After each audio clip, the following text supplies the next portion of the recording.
तुलसी जिनके पद पंकज ते प्रगटी तटनी जो हरे अगगाड़े ते प्रभु या सरिता तरवे को मांगत नाव करारे हुए ठाणे, मांगत नाव करारे हुए ठाणे।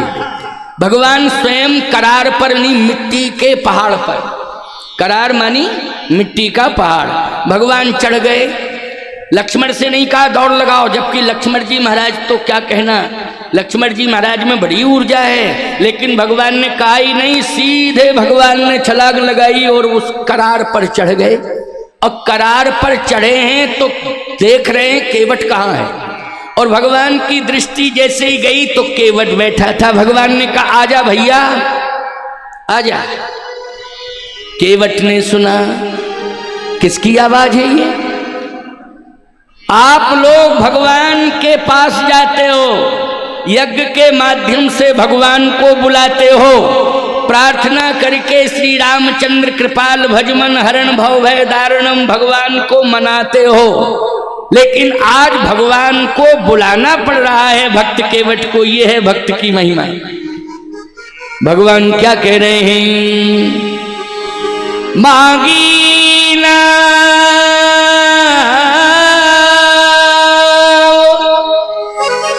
नाव लाओ न केवट जाना। भगवान ने कहा नाव लेके आओ हमें पार कर दो, लेकिन वो नहीं आया। भगवान ने कहा क्यों नहीं आ रहे हो? केवट बोला इसलिए नहीं आ रहा हूं कि हमारी छोटी सी नाव है और यही मेरा रोजगार है, इसी से यही प्रतिपालन सब परिवार, इसी से परिवार का पालन पोषण करता हूं। और छोटी सी नाव है, काठ की नाव है, बड़े प्रयास से ये नाव खानदान ने हमें दी है। भगवान ने कहा तो हमें भी बिठा लूं। केवट ने कहा कि आपको बिठा लें तो आप जादूगर हैं। जादूगर? कैसे जादूगर? आप अपना हाथ जिसके ऊपर रख देते हो, पांव जिसके ऊपर रख देते हो, ये तो काठ है, पत्थर में परिवर्तन आ जाता है। एक पत्थर की नारी, पत्थर की शिला पड़ी थी बक्सर में, मैंने सुना है कि आपने पैर रखा और वो पत्थर से नारी प्रकट हो गई। प्रकट वही तब पुण्य सही। तो काठ तो कोमल होता है, पत्थर कठोर होता है। आप पैर रखोगे और नाव रहेगी ही नहीं, नारी बन जाएगी। भगवान ने कहा तो क्या दिक्कत की बात है? केवट बोला सुनो प्रभु, एक नारी के साथ रहने में बड़ा मुश्किल से गुजारा होता है। क्यों भाई, होता है कि नहीं होता है? बहुत मुश्किल। और दूसरी नारी आ जाए तो बड़ी विडंबना। और आपको पता नहीं है कि आपके पिताजी के कितनी है, बेहोश पड़े हैं। अगर एक कौशल्या होती चकाचक कोई दिक्कत नहीं, लेकिन कैकेयी सुमित्रा देखो बेहोश पड़े, कंडीशन बिगड़ गई। बिगाड़ी किसने है? पूरी दुनिया में चर्चा हो रही है कि आपकी मझली मां ने ही बिगाड़ी है कंडीशन। लक्ष्मण जी ने कहा भैया संदेश गलत चला गया दुनिया में। देखो माता कैकेयी के बारे में चर्चा हो रही है, इसका मतलब है कि बहुत बड़ा दोष है कैकेयी मां का। भगवान ने कहा नहीं नहीं, कैकेयी मां दोषी है कि कैकेयी मां निर्दोष है, ये मैं सिद्ध करूंगा। अभी तुम इस विषय को बंद करो, बातचीत बंद करो, कैकेयी मां के बारे में अभी मत कहना। अब आप सुनते जाना, क्योंकि कैकेयी मां को आज हम चित्रकूट तक पहुंचाएंगे, जल्दी पहुंचाएंगे, थोड़ा हवाई सर्वे करके पहुंचाएंगे, चिंता नहीं करना। अभी तो 4 बजा है। और कैकेयी मां की क्या महिमा है भगवान ने स्वयं बताई है।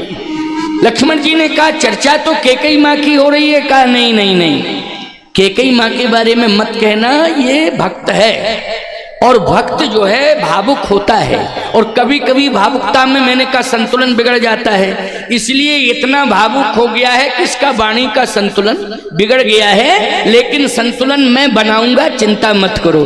भगवान ने कहा नहीं नहीं नहीं, ऐसा मत कहो कि मैं पैर रखूंगा तो तेरी नाव नारी बन जाएगी। नहीं नहीं, ऐसा मैं वचन देता हूं कि तेरी नाव नारी नहीं बनेगी, बल्कि तेरी नाव में मैं बैठ जाऊंगा तो तेरी नाव नारी नहीं नारायण बन जाएगी, नारायण बन जाएगी। क्या बन जाएगी? नारायण। अच्छा एक बात बताओ, भगवान जहां बैठ जाते हैं वहां नारायण का ही स्वरूप होता है कि नारी का स्वरूप होता है? बोलो। नारायण का स्वरूप होता है। यज्ञ मंडप में आ गए तो नारायण का स्वरूप दिखाई देने लगा कि नहीं? ये कथा व्यास पीठ पर कथा हो रही है, ये नारायण का स्वरूप है कि नहीं? आपने व्यास का दर्शन किया तो किस रूप में किया है? बोलो। नारायण के रूप में कथा ने नारायण से मिला दिया है। सुनते जाओ, ये संतों का सम्मान हो रहा होता रहेगा। तुम लिफाफा देख रहे हो, क्या तुम्हें मिलेगा? ये फिर काहे देख रहे हो? कथा मिलेगी तुमको, केवल कथा। ये तो व्यवस्था है साधु संतों की, तो उनका सम्मान होने दो। तुम तो मेरी तरफ देखो, लिफाफे में क्या देख रहे हो? मिलना जब है ही नहीं तो देखना क्या? इसलिए कथा सुनो आराम से, इसके बाद में फिर भंडारे का आनंद लेना। तो मैं चर्चा कर रहा था कि नारायण बन जाएगी, और वास्तव में ये सत्य है कि नाव नारी नहीं बनी है, केवट की नाव नारायण बन गई है। आज नाव की महिमा बढ़ गई है, इसलिए तो कथा में आ गई है नाव। नहीं, नाव तो बहुत है, नाव हजारों नाव हैं, लेकिन रामायण में किसकी नाव की चर्चा आई है? बोलो। रामायण में केवल केवट की नाव की चर्चा आई है। इसलिए रामायण में जिसकी चर्चा हो रही है वो निश्चित रूप से नारायण का ही स्वरूप माना जाता है। इसलिए केवट में वचन देता हूं, नारायण बनाऊंगा तेरी नाव को, मुझे बैठने का अवसर दे। केवट ने कहा चलो आप कह रहे हो तो मुझे विश्वास है, लेकिन थोड़ा चरणोदक चाहिए। भगवान ने कहा चरणोदक ले लो। जैसे ही भगवान ने कहा कि तुझे अगर चरणोदक लेना तो ले, तो उसने तुरंत ही बेग आन जल पाए पखारू। भगवान ने कहा होत विलम्ब उतारो पारू, तो केवट राम रजायस पावा, पानी कठौता भर ले आवा। कठौते में पानी भर के लाया। भगवान ने कहा कि क्यों भाई, ये पानी क्यों भरा है कठौते में? गंगा के किनारे पानी की जरूरत नहीं है, गंगा जल की जरूरत है। बोलो। और गंगा के जल को जल ही कहते हैं, पानी नहीं कहते हैं। यदि गंगा के जल को आपने पानी कह दिया तो अपराध हो जाएगा। तो यहाँ तुलसी बाबा ने लिखा पानी कठौता भर ले आवा। इसका मतलब ये है कि गंगा जल नहीं लाया, केवट क्या लाया है? पानी। भगवान ने कहा पानी क्यों लाए हो? केवट ने कहा इसलिए पानी लाया हूं क्योंकि पानी को गंगा जल बनाऊंगा। पानी को क्या बनाऊंगा? गंगा जल। अच्छा, गंगा जल कैसे बनेगा आपको मालूम होना चाहिए, क्योंकि आज भगवान के पद नख ने गंगा प्रकट कर दी है, लेकिन वो गंगा ब्रह्म कमंडल में प्रकट हुई थी। कहां प्रकट हुई थी? ब्रह्म कमंडल में गंगा प्रकट हुई थी। केवट ने कहा कि जब ब्रह्मा जी ने चरण धोए तो जो चरणोदक ब्रह्म कमंडल में लिया, उसी ब्रह्म कमंडल में गंगा जी का प्रादुर्भाव हो गया। हे प्रभु, मेरा प्रयास है कि ब्रह्मा ने कमंडल में चरण धोए तो गंगा कमंडल में प्रकट हो गई। हम कठौते में चरण धोएंगे तो गंगा अब कठौते में प्रकट हो जाएंगी। इसलिए पानी कठौता भर ले आवा। पानी से चरण धोऊंगा लेकिन वो गंगा जल बन जाएगा। भगवान ने कहा तो धो ले भैया। अब केवट ने जैसे ही भगवान के चरण धोए, केवट को चरणोदक मिल गया, पूरे परिवार को सौभाग्य मिल गया। यहां तक वर्णन आता, पद पखार जलपान कर आप सहित परिवार, और पितर पार कर प्रवहि पुनि मुदित गयऊ लय पार। पूरे परिवार को, पूरे गांव को, क्षेत्र को, सबको बुलाया, भगवान से जोड़ा। मैं यही तो कहता हूं, भक्त वो है कोई जाति वाला ये चैलेंज नहीं कर सकता कि अमुक जाति में ही भक्त होता है। हर जाति में भक्त हो सकता है। बोलो हो सकता है कि नहीं? बस भाव होना चाहिए, भक्ति आ जाती है। भाव बस भगवान सुख निधान करुणायन तज ममता मदमान भजिए सदा सीता रमन। भाव अच्छा होना चाहिए। केवट ने कहा कि प्रभु चरणोदक से मुझे शांति का अनुभव हो रहा है। भगवान ने कहा तुझे तो अनुभव शांति का, लेकिन मुझे तो अब पार कर। बैठो नाव में। जैसे ही नाव में भगवान को बिठाला, किशोरी जी से प्रार्थना की, वो भी बैठ गई। लक्ष्मण जी महाराज भी बैठ गए। एक बात आपको बता दूं, नाव में बिठा तो लिया, पतवार भी उसने हाथ में पकड़ ली और नाव को चला भी दिया, लेकिन गंगा के बीच मध्य में मझधार में नाव पहुंची तो उसने पतवार छोड़ दी। ऐसा क्यों? नाव चलाना नहीं जानता है, खानदानी है। इसके पितर पुरखे सब नाव चलाते आए, इसके बच्चे भी आगे नाव चलाएंगे। नाव चलाने का ही धंधा है, इसलिए नाव चलाने में कोई दिक्कत नहीं है। लेकिन इसने मझधार में पतवार क्यों छोड़ी? क्या गंगा में बाढ़ आ गई थी, या कोई तूफान आ गया था, या कोई विशेष कंडीशन बन गई थी जो इसने पतवार छोड़ी? नहीं नहीं नहीं, केवट ने आप सब भक्तों के कारण पतवार छोड़ी। समझ लो इस बात को। आज यही तो मैं कहना चाहता हूं, असली भक्त वो है जो संपूर्ण भक्तों के लिए समर्पित हो। असली धनवान वो है जो सभी के लिए अपने धन का सहयोग करे। असली भक्त वो है जो सबके लिए अपनी भक्ति समर्पित करे। असली ज्ञानी वो है जो सबको अपने ज्ञान का दान करे, ज्ञान का दान करे, वो असली दानी है। संपत्ति का दान करे, वो असली दानी है। भक्त असली वो है जो भक्ति का दान करे, वो असली भक्त है। इसलिए केवट ने अपनी भक्ति आप सबके लिए समर्पित की है। इसलिए मैं कहना चाहता हूं कि यदि संसार सागर से पार जाना चाहते हो, भव सागर से पार जाना चाहते हो, तो आपके अंदर संकीर्णता नहीं होनी चाहिए, आपके अंदर उदारता होनी चाहिए। और इस उदारता की पराकाष्ठा आज गंगा के तट पर नाव चलाने वाले केवट के जीवन में देखी जा रही है। इसलिए केवट ने कहा कि प्रभु मैंने पतवार छोड़ दी। भगवान ने कहा क्यों छोड़ दी पतवार? केवट ने कहा इसलिए छोड़ दी कि मेरा मन। लक्ष्मण जी ने कहा पतवार जल्दी पकड़ो, नहीं तो नाव डूबने वाली है। अगर तुमने पतवार नहीं पकड़ी तो याद रखना, देखो मेरा धनुष बाण। तो केवट ने जैसे ही सुना कि लक्ष्मण जी ने धनुष बाण उठाया, तो केवट कहता है कि मैंने पतवार इसलिए छोड़ दी है लक्ष्मण जी, क्योंकि ये नाव हम नहीं चलाएंगे, फिर ये नाव तो भगवान के सहारे चल रही है, भगवान ही चलाएंगे, भगवान ही पार करेंगे। मेरी नाव में दशरथ नंदन राजकुमार राम नहीं बैठे हैं, ये तो ब्रह्म राम बैठे हैं जो दुनिया की नाव चलाते हैं, दुनिया को बिठाल करके अपनी नाव में दुनिया को पार करते हैं, ऐसे राम बैठे हैं। लक्ष्मण जी ने कहा ये सफाईदार बातें करने की जरूरत नहीं, सीधी सी बात है कि पतवार पकड़ो और नाव को चलाओ।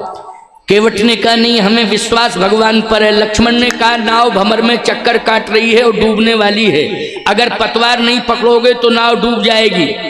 केवट ने कहा कि जिस नाव में भगवान बैठे हों वो नाव डूब सकती है। अच्छा बोलो भाई, नाव तो वो डूबती है जहां भगवान की कृपा नहीं होती है, भगवान नहीं जुड़े होते हैं या भगवान से लोग नहीं जुड़े होते हैं, उनकी नाव डूब जाती है। लेकिन जिस नाव में भगवान बैठे हैं वो नाव कभी डूबती नहीं है। केवट ने कहा मेरी नाव में भगवान बैठे हैं इसलिए मेरी नाव डूबने वाली नहीं है। लक्ष्मण जी ने कहा ये बातें सफाई की मत करो, तुरंत पतवार हाथ में पकड़ो, नहीं धनुष बाण उठाता हूं और तुम्हारा काम तमाम कर दूंगा। केवट ने कहा जो तुम्हें दिखाई दे वो करो। अगर मरूंगा तो भी चरणों में तरूंगा, मर के तरूंगा। और अगर नाव डूबेगी तो भी तरूंगा, और नाव बचेगी तो ठीक है, डूबेगी तो बदनामी हमारी नहीं होगी। बोलो बदनामी किसकी होगी? जल्दी बोलो। बदनामी भगवान की होगी। भगवान राम ने कहा कि लक्ष्मण तुम केवट को परेशान मत करो। लक्ष्मण जी ने कहा इसकी भाषा न इसका भाव हमारी समझ में तो नहीं आ रहा, ये बड़ी लंबी चौड़ी बातें कर रहा है, प्रभु आप समझो, मेरी समझ में तो नहीं आ रहा। भगवान ने कहा मैं समझाता हूं, केवट पार कर दे नहीं तो नाव डूब जाएगी। केवट ने कहा एक बात बताओ, डूब जाएगी डूब जाएगी डूब जाएगी बार बार कह रहे हो, क्यों डूब जाएगी? बोले नाव चक्कर काट रही है इसलिए डूब जाएगी। केवट ने कहा एक बात बताओ, जब हम लोगों को अपनी नाव में बिठाते हो तो कितने चक्कर कटवाते हो? बताओ बताओ जरा। हम लोगों को अपनी, आप हमारी नाव में बैठे हो, कह रहे हो चक्कर काट रही है चक्कर काट रही है, लेकिन हम लोग जब आपकी नाव में बैठते हैं तो आप कितने चक्कर कटवाते हो? पहले आप ये सिद्ध करो कि मेरी नाव कितना चक्कर काट चुकी है। लक्ष्मण जी बोले गिनती हम कर रहे हैं, ये नाव 50-60 चक्कर काट चुकी है। केवट हंसते हुए कहता 50-60 चक्कर ही में घबराने लगे। हम जैसे जीव जब आपकी नाव में बैठते हैं तो 84 लाख योनियों का चक्कर कटवाते हो। हजारों में नहीं है संख्या, लाखों में है, लाखों में 84 लाख योनियों का चक्कर कटवाते हो। कितना कष्ट होता है, आपने अनुभव किया? भगवान ने कहा किया। केवट ने कहा तो आज वचन दो मुझे, मैं अपने लिए नहीं मांग रहा हूं, जो आपकी भक्ति करने वाले भक्त हैं उनके लिए मांग रहा हूं वचन। भगवान ने कहा केवट तेरे जैसी भक्ति करने वाला भक्त तो हमें संसार में कम ही दिखाई दे रहा है, क्योंकि तेरी भक्ति का नाम है विमल भक्ति। कौन सी भक्ति? विमल भक्ति। और विमल का अर्थ होता है निर्मल, और निर्मल का तात्पर्य है निर्मल मन जन सो मोहि पावा, और मोहि कपट छल छिद्र न भावा। तेरे अंदर कपट नहीं है, तूने अपने पराये का भेद समाप्त कर दिया है। मैंने गंगा के तट पर ही देखा कि तूने केवल परिवार तक को ही नहीं बुलाया, पूरे गांव को इकट्ठा किया है और सभी गांव वालों को मेरे चरण के चरणोदक से जोड़ा है। इसका मतलब है कि तेरी निश्चल भक्ति है, तेरी निष्कपट भक्ति है। तूने अपना और अपने परिवार का ही कल्याण नहीं बल्कि पूरे श्रृंगवेरपुर के लोगों का कल्याण करा दिया है। इसलिए मैं वचन देता हूं कि तेरे जैसी निश्चल निष्कपट भक्ति संसार में जो करेगा उसे मैं 84 लाख योनियों के बंधन से मुक्त कर दूंगा, मुक्त कर दूंगा, ये वचन देता हूं। वाह, धन्य है केवट। ईमानदारी के साथ बताओ, सबरी गीत सुसेवकन सुगत दीन रघुनाथ, ये सेवक नहीं है, ये सुसेवक है। बोलो, ये सेवक नहीं है, क्या है? सुसेवक है। इसलिए केवट को साधारण मत मानना।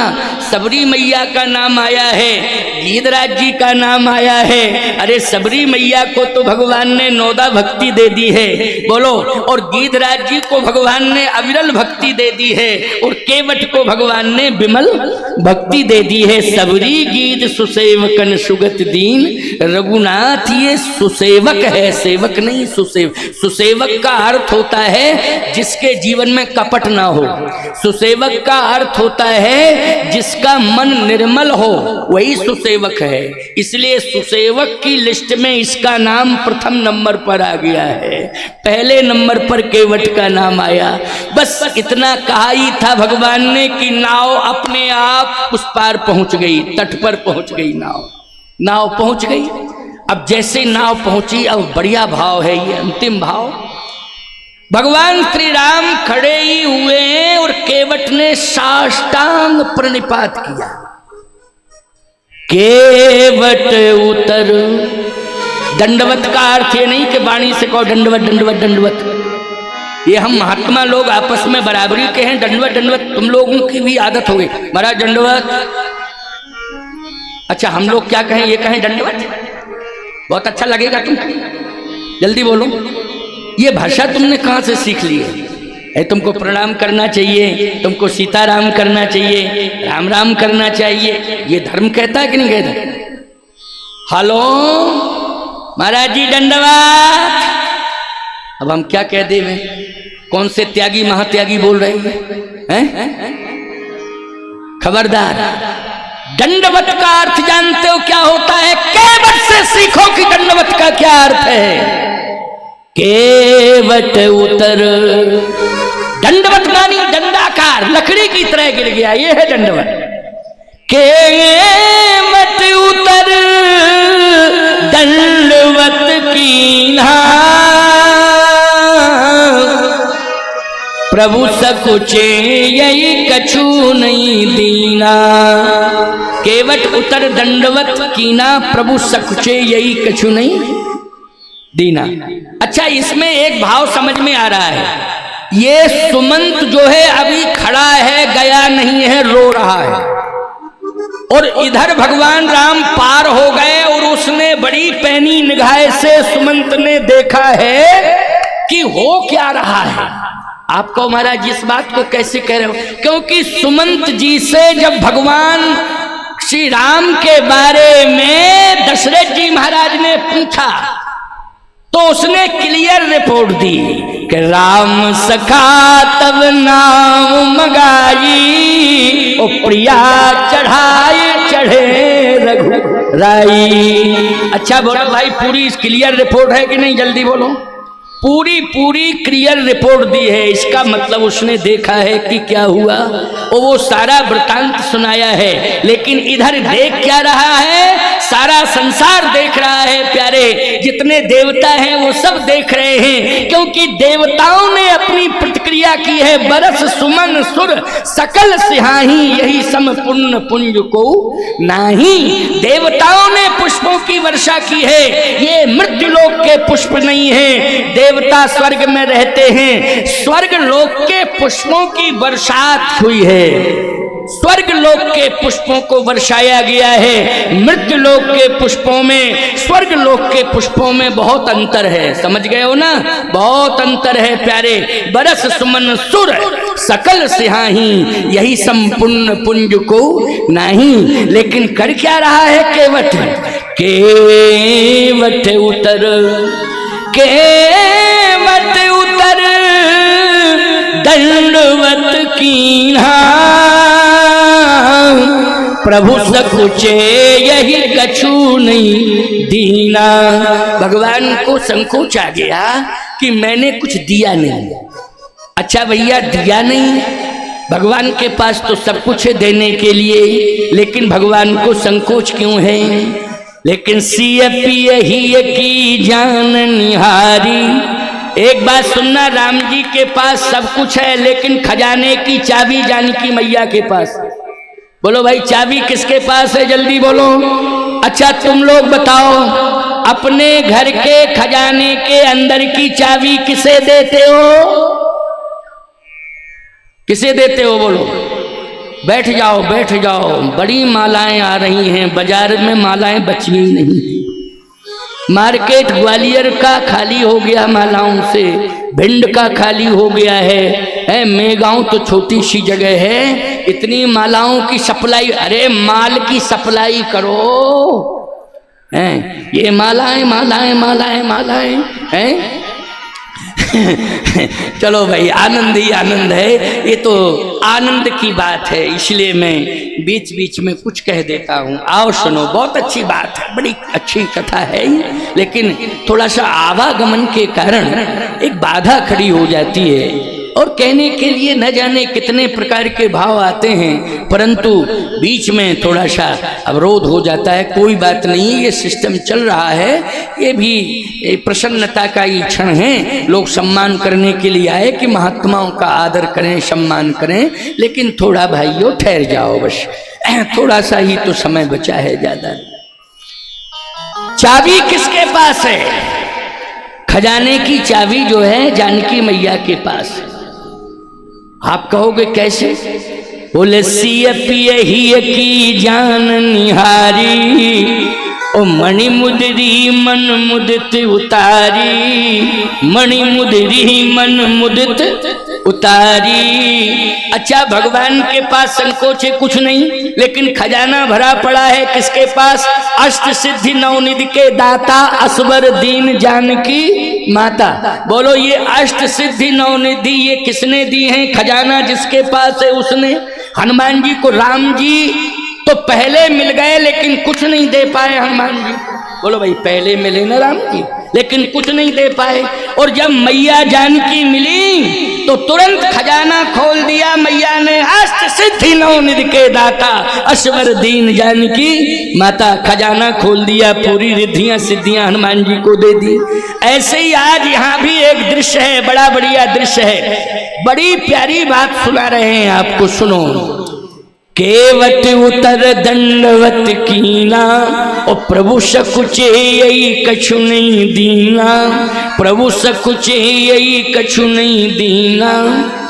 सिय पिय ही की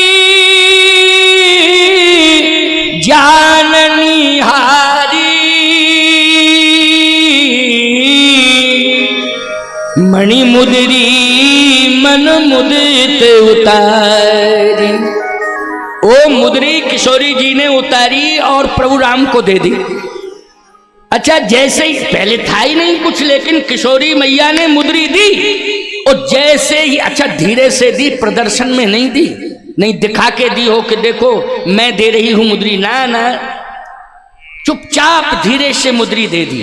अच्छा, भगवान के हाथ में जैसे ही मुदरी आई और भगवान ने थोड़ी टटोली उसको, और तुरंत जो है जैसे ही मुदरी हाथ में आई तो भगवान ने तुरंत कहा, लो लो लो लो। केवट ने कहा, क्या लें, क्या लें प्रभु? अरे देख देख देख, तू देख तो मेरे हाथ में क्या है। अच्छा सही बताओ, पहले उदास थे और मुदरी हाथ में आई तो प्रसन्नता आ गई कि नहीं आ गई? और इतनी बड़ी प्रसन्नता आई, भगवान का साहस बढ़ गया और कहा लो। केवट ने कहा, क्या? कहे वो कृपाल ले ले। क्या लें? बोले उतराई, उतराई है ये, लो। केवट चरण गहे अकुलाई, मुदरी नहीं लई, केवट ने चरण पकड़ लिए। चरण क्यों पकड़े? भगवान बोले, चरण क्यों पकड़ रहे हो भैया? मुदरी हम दे रहे हैं, उतराई है, ले लो इसको। लक्ष्मण जी बोले, मुदरिया में संतुष्ट नहीं है, अयोध्या की रजिस्ट्री कर दो, पूरी अयोध्या की रजिस्ट्री यहीं कर दो और इसके हाथ में पकड़ा दो, इसी को राजा बना दो। ये मुदरी से संतुष्ट नहीं हो रहा है। लक्ष्मण जी ने उस मुदरी की महिमा बताई। क्या कहा? ये मुदरी बोलती है। क्या विशेषता है? बोलती है। और ये मुदरी मनोकामना पूर्ण करती है। और ये मुदरी संकट के समय संकट मोचन बन करके संकट का हरण करती है। केवट ने कहा, हमें मुदरी नहीं चाहिए। भगवान ने कहा, पहले ये बताओ क्यों नहीं चाहिए? केवट ने कहा, आपके पास नहीं थी, क्योंकि मुदरी होती तो उंगली में रहती। हम देख रहे हैं, नक्शे सिक्तक आपका दर्शन कर रहे हैं, लेकिन मुदरी आपके हाथ में नहीं थी। परंतु इतने जल्दी मुदरी कहां से आ गई? भगवान राम ने कहा, सीता ने दी है मुदरी। केवट ने कहा, जानकी जी ने मुदरी दी ना, ये उतराई दे रहे हैं आप मुझे। मैं मजदूर हूं, मजदूरी करता हूं, लेकिन धर्म को नीलाम करके नहीं करता हूं। बहन बेटी का आभूषण मैं उतराई में नहीं ले सकता हूं, मैं मजदूरी में नहीं ले सकता हूं, क्योंकि बहन बेटियों का आभूषण ये सम्मान है। बोलो भाई, बहन बेटियों का आभूषण क्या है? जल्दी बोलो। सम्मान है। बोलो, है सम्मान के नहीं? लेकिन केवट को ज्ञान है, लेकिन चुल्लू भर पानी में डूब करके मर जाओ, तुम्हें ज्ञान नहीं है। जुआ के फड़ पे तुम इनके आभूषण दांव पे लगा देते हो। बोलो लगा देते हो दांव पे कि नहीं? कितने लोगों ने बहन बेटियों के नाक कान भी सूने कर दिए हैं, कितने लोगों ने बहन बेटियों के आभूषण बेच दिए हैं शराब में और नशे में, चुल्लू भर पानी में डूब करके मर जाओ। केवट का चरित्र इसलिए मैं तुम्हें सुना रहा हूं। मजदूर है, मजदूरी करने वाला है, उसे इस बात का ज्ञान है कि कैसे बहन बेटी माता का सम्मान करना चाहिए। उसने कहा नहीं, ये सीता जी का आभूषण, ये उनका सम्मान है, मैं इसे उतराई मजदूरी में नहीं ले सकता। भगवान ने कहा नहीं नहीं, कोई बात नहीं है, पत्नी के आभूषण पर पति का अधिकार है, तो मैं आखिर दे रहा हूं तो मजदूरी के रूप में मजदूर को दे रहा हूं, कोई ऐसा थोड़ी है कि मैं दुरुपयोग कर रहा हूं। तुमने मुझे पार किया, सीता भी बैठ के पार हुई है, मेरा छोटा भैया लक्ष्मण भी बैठ के पार हुआ है, अब मजदूरी के रूप में उतराई दे रहा हूं, उसको ले लो। केवट ने कहा ये बताओ ये आई कहां से थी, ये बताओ आई कहां से थी? आपके पिता ने दी थी? कह नहीं। तो सीता जी को किसने दी थी? का सीता जी के पिता ने दी थी। किसने दी थी ये मुद्री? सीता जी के पिता ने दी थी। कौन? महाराज श्री जनक जी ने। तो केवट ने कहा किस समय दी थी? कहा जब हमारे और सीता के दोनों के चरण पखार रहे थे, उस समय चरण पखारते समय ये मुद्री दी। अच्छा बोलो भाई, दामाद और बेटी के चरण पखारने में ये आभूषण दिया गया है। केवट ने कहा तो मैंने भी तो चरण पखारे हैं। एक पिता चक्रवर्ती सम्राट महाराज श्री दशरथ के समधी, क्यों भाई? चक्रवर्ती सम्राट महाराज के समधी। एक दिन मैंने समधी की व्याख्या की थी कि सम समधी देखे हम आजू। देखो कितना बड़ा प्रेम है समधी समधी में। और समधियों की चर्चा केवल राजमहल में ही नहीं हो रही है, समधियों की चर्चा घर में ही नहीं हो रही, घाट पर भी हो रही है। बोलो हो रही है कि नहीं? घर में नहीं हो रही, घाट पर भी हो रही है चर्चा।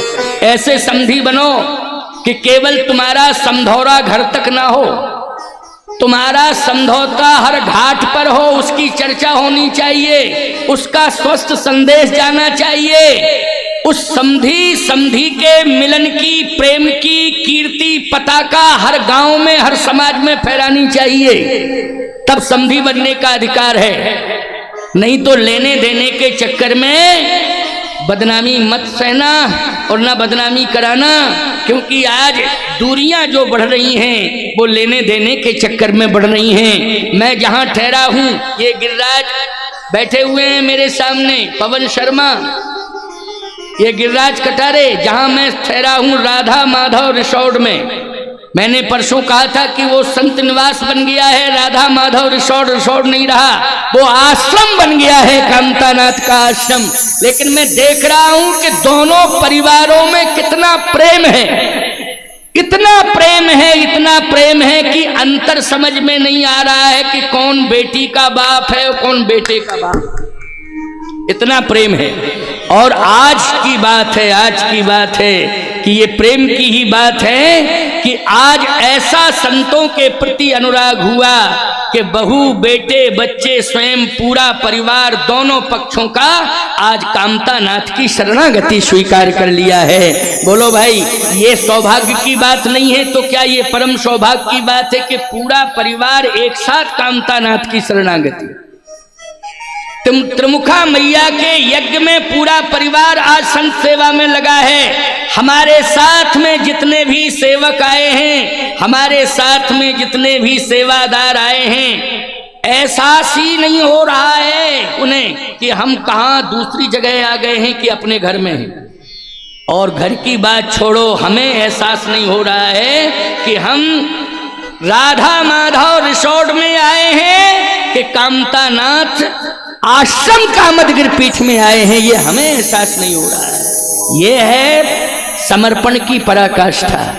मैं चाहता हूं हमारे हृदय की प्रसन्नता तभी होगी जब भाइयों भाइयों में प्रेम हो, सास बहुओं में प्रेम हो, समधी समधी में प्रेम हो, और गांव गांव में प्रेम हो, राष्ट्र के प्रति प्रेम हो, तभी मेरा हृदय प्रसन्न होगा, तभी ये संत जितने बैठे हैं तुम्हें मुक्त हस्त से आशीर्वाद देंगे। इसलिए ये विरोध को समाप्त करो, ये दूरियां समाप्त करो। आज मैं व्यासपीठ से इनको माला पहना करके आशीर्वाद दे रहा हूं और सभी संतों की तरफ से आशीर्वाद दे रहा हूं। तुम्हारी सेवा ने मुझे प्रभावित किया और तुम्हारी सेवा ने कमलदास जी का सहयोग किया है। तुम्हारी सेवा ने मां त्रिमुखा के इस यज्ञ में सेवा लेकर के अपनी कृपा का वर्षण किया है। ऐसे ही सभी लोगों को जितने बैठे हो, तुमने घर द्वार छोड़ करके यहाँ आकर के कथा सुनी है, पूरे संत समाज की तरफ से जितने भी अबाल वृद्ध नर नारी बैठे हैं, सबको आशीर्वाद दे रहा हूँ, मुक्त हस्त से आशीर्वाद दे रहा हूँ, पूरे संत समाज की ओर से दे रहा हूँ। लेकिन ध्यान रखना, विरोध समाप्त करना, विवाद को समाप्त करना, किसी भी प्रकार की कोई गलतियां नहीं करना। हमारे कानों तक, साधु संत महात्माओं के कानों तक ये आवाज नहीं आनी चाहिए कि अमुक गांव में झगड़ा हुआ, अमुक गांव में शराब के माध्यम से झगड़ा हुआ, अमुक गांव में जमीन बेच करके जुआ खेला गया। ये गलतियां नहीं होनी चाहिए। इसलिए आप सब जो है नशा मुक्त हो जाओ, आपका परिवार आपस में प्रेम करने लगे, पूरा गांव समाज और पूरा क्षेत्र जो है प्रेम के प्रवाह से प्रवाहित हो जावे। ये मेरी बहुत बहुत शुभकामना। हमारे इस मंच पर संतों के मध्य में श्री स्वामी महंत श्री कमलदास जी महाराज आ रहे हैं। बोलिए कमलदास जी महाराज की। देखिए कमलदास जी महाराज आ रहे हैं, आप सब उनका दर्शन कर रहे हैं, हमारे सभी संत जो है उनका सम्मान कर रहे हैं। ऐसे महात्मा परम त्यागी, उनकी तपस्या का ये नजारा दिखाई दे रहा है कि कितनी दिव्य तपस्या है उनकी, कि आज कुंभ लगा दिया है, तीर्थराज प्रयाग बना दिया है, महाकुंभ का स्वरूप हो गया है। मैं व्यासपीठ की माला पहना रहा हूं श्री कमलदास जी महाराज को। बोलिए कमलदास जी महाराज की। और साथ में बाली बाबा भी आए हुए हैं, उनको भी बहुत बहुत आशीर्वाद। बहुत बहुत विराजो विराजो। हाँ।